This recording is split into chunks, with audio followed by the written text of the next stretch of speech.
Pemain Timnas Indonesia U17 tiba di Terminal 3 Bandara Internasional Soekarno-Hatta, Kota Tangerang usai melakukan kualifikasi Piala Asia U17 di Kuwait.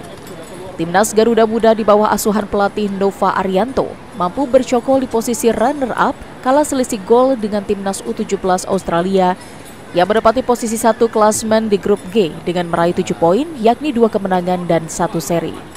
Di mana kemenangan Garuda Muda didapat usai menekuk Kuwait 1-0, Kepulauan Mariana Utara 10-0 dan bermain imbang 0-0 dengan Australia. Dengan hasil ini membuat Timnas U17 lolos ke Piala Asia U17 di Arab Saudi pada tahun 2025 mendatang.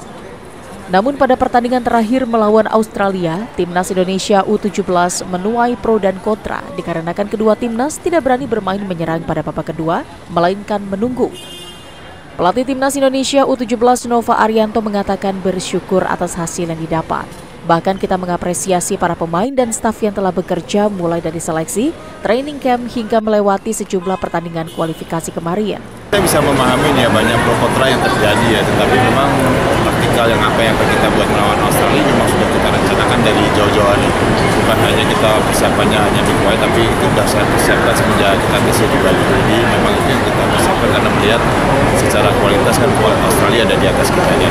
Kita bisa melihat di babak pertama kita bisa berapa kali membahayakan gawang Australia. Sebenarnya saya cukup kaget juga dan saya cukup surprise dengan apa yang dilakukan oleh tim Australia gitu itu menyerang kami karena saya berpikir pun saya masih sama di babak kedua, kita masih dengan strategi yang sama, tapi dengan Australia membuat perubahan, otomatis kita juga harus mengikuti perubahan itu karena kita harus melihat kalau kita kalah kita nggak lolos.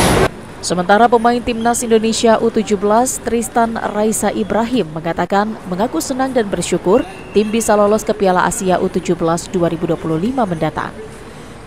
Sudah mempersiapkan ini selama kurang lebih 9 bulan.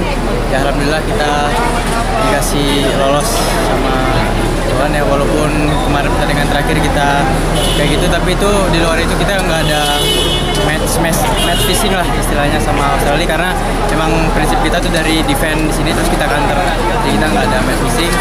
Nah emang tapi kalau misalnya emang jalannya kayak gitu untuk lolos ya beda, kita mau gimana lagi. Artinya kemarin memang strategi kita counter attack gitu? Yap, betul. Setibanya di tanah air, pemain langsung menuju bus yang telah disediakan. Kemudian para pemain diberikan libur untuk fokus kembali bersekolah setelah 2 bulan mereka lewati bersama Timnas Indonesia dalam melakoni kualifikasi Piala Asia U17. Ariel Maranus dan Taufik Saleh melaporkan dari Kota Tangerang.